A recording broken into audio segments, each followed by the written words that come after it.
Most welcome in this session. Today we shall discuss the most important questions of educational psychology. इस video में हम discuss करेंगे शिक्षा मनोविज्ञान के कुछ महत्वपूर्ण प्रश्न जो कि मोस्ट इम्पॉर्टेंट एंड बेनिफिशियल होंगे अपकमिंग टीचिंग एग्जाम्स के लिए, चाहे UGC NET, C TET, UP TET और अदर कॉम्पिटिटिव एग्ज़ाम जो टीचिंग से रिलेटेड है, जहां पर एजुकेशनल साइकोलॉजी का पोर्शन रहता है। इसके साथ साथ यूपी टेट, सी टेट और अदर जो वैकेंसीज आती हैं हमारी टीचिंग से, वहाँ पर चाइल्ड डेवलपमेंट का जो पोर्शन होता है वो भी बहुत ज़्यादा महत्वपूर्ण रहेगा और यहाँ से क्वेश्चन कवर होंगे। चलिए क्वेश्चन को डिस्कस करते हैं। First question of this video, according to Graham Wallas proper sequence of creative process. Graham Wallas के अनुसार सृजनात्मक चिंतन या रचनात्मक चिंतन की प्रक्रिया को 4 चरणों में रेखांकित कीजिए। मतलब यहाँ पर सिस्टमेटिक वे में हमको ऑर्गेनाइज करने हैं। तो अब हम यहाँ पर जो हमारा पहला ऑप्शन है incubation, preparation, illumination, verification. Option B preparation, illumination, incubation, verification. Option C preparation, incubation, illumination, verification. Option D preparation, incubation, verification, illumination. तो हमारा यहाँ पे राइट रिस्पॉन्स होगा ऑप्शन सी।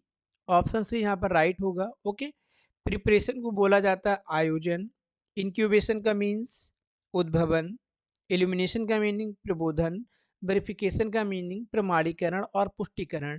जब हम बात करते हैं क्रिएटिव थिंकिंग की, तो क्रिएटिव थिंकिंग इन 4 प्रोसेस में होकर गुजरती है।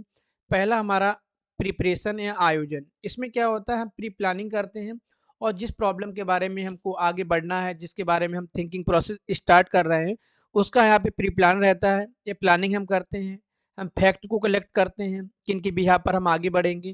फॉर एग्जाम्पल फर्स्ट टाइम की बात है, जब पेड़ से फल गिरे तो न्यूटन वहाँ बैठे हुए थे। उन्होंने वहाँ पर एक मन में विचार लाए कि जमीन के अंदर या पृथ्वी के अंदर ऐसी शक्ति है जो फलों को अपनी ओर आकर्षित करती है। ठीक, इसके लिए उन्होंने प्रॉपर वे में एविडेंस फैक्ट को जमा करने की प्रिपरेशन वहाँ पे की। तो ये है प्रिपरेशन।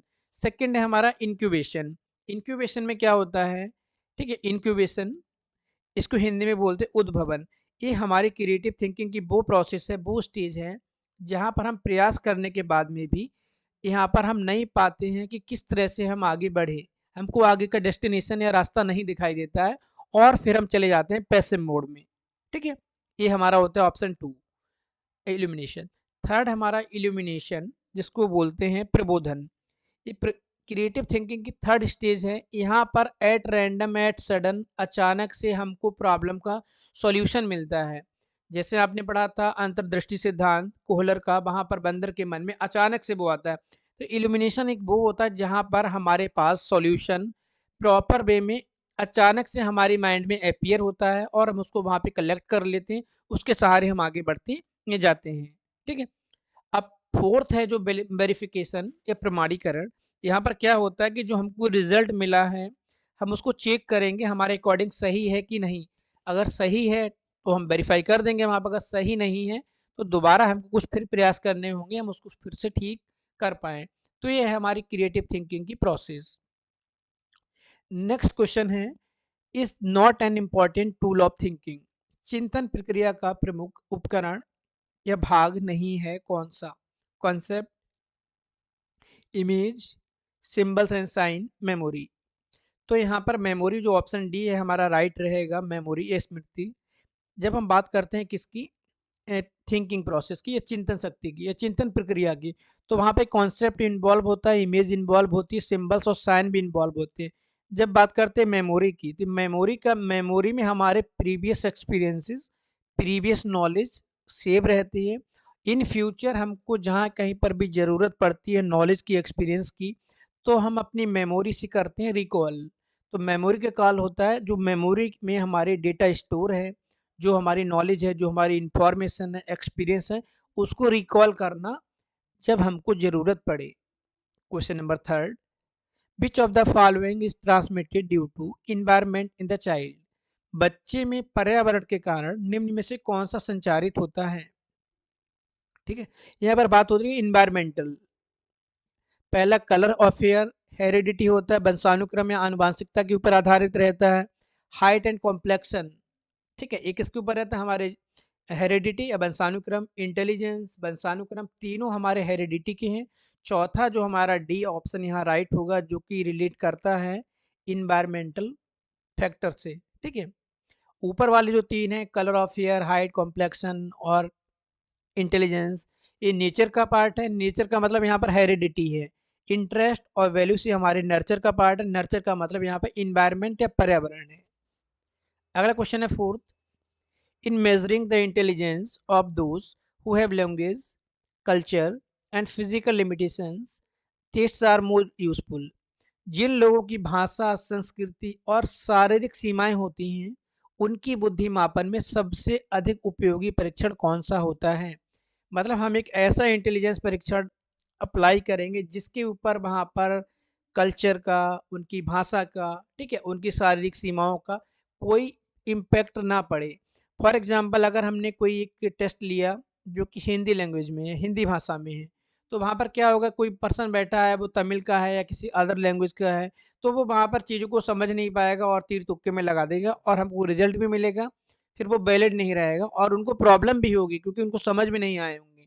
तो हम उनको टेस्ट ऐसा देंगे जो परफॉर्मेंस टेस्ट होगा, जहाँ किसी भाषा का प्रयोग नहीं होगा, जिसके ऊपर कोई संस्कृति हावी नहीं होगी। ठीक है, तो हमारा वो रहेगा यहाँ पे परफॉर्मेंस, ऑप्शन ए परफॉर्मेंस। ठीक है, question number four fifth, in the nature of learning process component is not present. बात हो रही है यहाँ पे लर्निंग प्रोसेस की अधिगम की प्रक्रिया की प्रकृति में कौन सा घटक मौजूद नहीं रहता है। अधिगम की प्रक्रिया में मोटिवेशन इन्वॉल्व रहता है, क्योंकि स्किनर का एक डेफिनेशन भी है, motivation is the golden way of learning. अभिप्रेरणा सीखने का राजमार्ग है। ठीक है, तो ये रहता है रिवीजन। हम किसी भी लर्निंग प्रोसेस में जाते हैं, बार बार चीज़ों को रिवाइज करते हैं, प्रैक्टिस करते हैं, जिससे कि वो लर्निंग, जिस चीज़ को हम सीख रहे हैं वो आसानी से हमारे बिहेवियर में परमानेंट इंक्लूड हो जाए। इनसाइट मतलब हम अपने माइंड का यूज़ करते हैं, अपनी थिंकिंग का यूज़ करते हैं, अपनी तर्क शक्ति का प्रयोग करते हैं।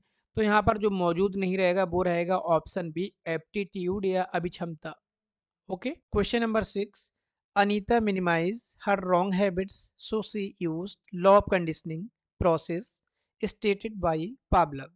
अनीता अपनी गलत आदतों को कम करती है, इसलिए उन्होंने पावलव द्वारा बताए गए कंडीशनिंग प्रक्रिया के नियम का उपयोग किया है। रीइंफोर्समेंट पुनर्बलन, स्टिमुलस जनरलाइजेशन उद्दीपन सामान्यकरण, एक्सटिंक्शन ऑफ स्टिमुलस उद्दीपन का विलोपन, डिफरेंशिएशन ऑफ स्टिमुलस उद्दीपन का विभेदीकरण। ठीक है, तो यहाँ पर हमारा ऑप्शन सी राइट होगा, उद्दीपन का विलोपन।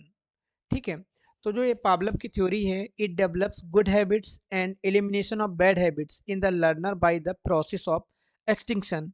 यहाँ पर हम उद्दीपन को सामने से हटा देंगे, उसको हम एब्सेंट कर देंगे, तो जो हमारी गलत आदतें वो वहाँ पे कम हो जाएंगी। ये दिया गया है पावलव के द्वारा, तो ऑप्शन सी हमारा यहाँ पर राइट रहेगा। Question number seven, in the learning theory of Thorndike, Pavlov and Skinner for learning they didn't accept need of component. Thorndike, Pavlov, Skinner के अधिगम सिद्धांत में सीखने के लिए किस घटक की आवश्यकता को स्वीकार नहीं किया। यहाँ पर बात हो रही है लर्निंग थ्योरी में। ठीक है, इन तीनों लोगों ने किसको स्वीकार नहीं किया, तो ऑप्शन बी हमारा राइट होगा यहाँ पे, इंटेलिजेंस या बुद्धि। ठीक है, अब थॉर्नडाइक की थ्योरी हो, पावलव की थ्योरी हो, स्किनर की थ्योरी हो, मोटिवेशन को प्लेस दिए हैं प्रॉपरली। ठीक है, मोटिवेशन को भी प्लेस दिए हैं, बिहेवियर को भी दिए हैं, एडजस्टमेंट को भी दिए हैं। ठीक है, मोटिवेशन को ऐसे दिए हैं, देखो मोटिवेशन के लिए वहाँ पे रीइंफोर्समेंट प्रोवाइड किया जा रहा है, चाहे वो थॉर्नडाइक की बिल्ली हो या उनका चूहा हो, स्किनर का, या पावलव का कुत्ता हो। ठीक है, तीनों को वहाँ पे मोटिवेट किया जा रहा है। लेकिन यहाँ पर इंटेलिजेंस की जब हम बात करते हैं, अगर प्राणी इंटेलिजेंस होता वहाँ पे, तो जो व्यर्थ के प्रयास है उनकी नंबर्स बहुत कम रहते हैं, प्रॉपर वे में अपने गोल पे जाता और गोल को पार करके, ठीक है, आगे बढ़ जाता। क्वेश्चन नंबर नेक्स्ट है, teacher should correlate grammar of Marathi and Hindi, this statement is related to the theory of transfer of learning. शिक्षक को मराठी और हिंदी के व्याकरण में संबंध बनाना चाहिए, ये कथन सीखने के स्थानांतरण से सिद्धांत से है। यहाँ पर बात हो रही ट्रांसफर ऑफ लर्निंग का कौन सा सिद्धांत है, तो ये सिद्धांत है थॉर्नडाइक का। ठीक, ऑप्शन ए हमारा यहाँ पे राइट होगा। ठीक है, आइडेंटिकल एलिमेंट थ्योरी, या अनुरूपता का सिद्धांत या समान तत्वों का सिद्धांत जो दिया गया है थॉर्नडाइक के द्वारा। और जुड के द्वारा ये जो सिद्धांत दिया गया ट्रांसफर ऑफ लर्निंग में, वो कौन सा है? वो है सामान्यीकरण का सिद्धांत। क्वेश्चन नंबर नेक्स्ट है हमारा,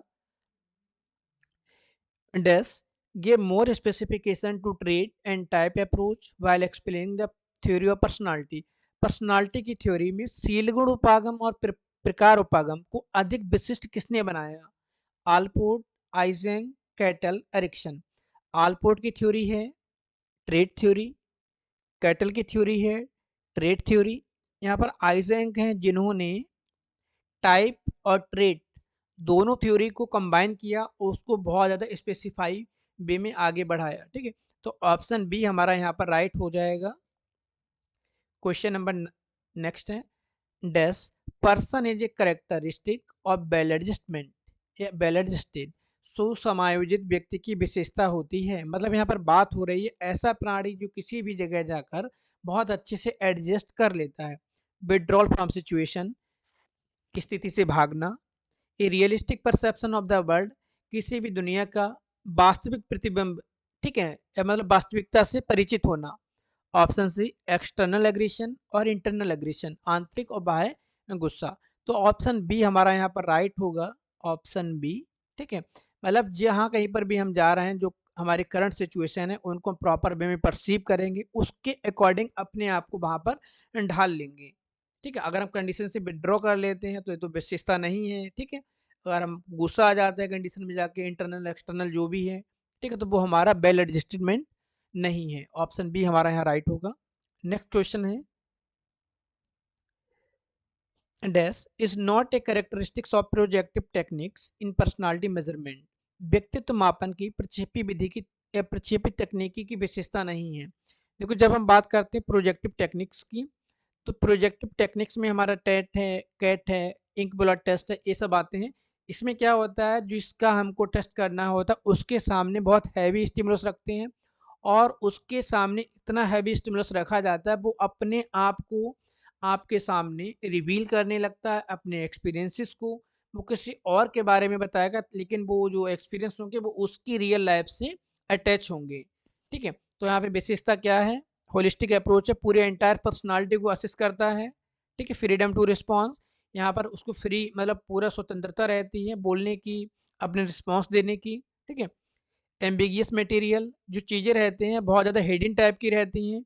और ऑप्शन हमारा यहाँ पे सी राइट होगा, वर्बल रिस्पॉन्स।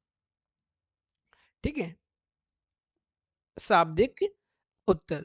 अगला क्वेश्चन रहेगा हमारा क्वेश्चन नंबर 12। ठीक है, in the definition of mental hygiene focus on human welfare and pervades all fields of human relationship.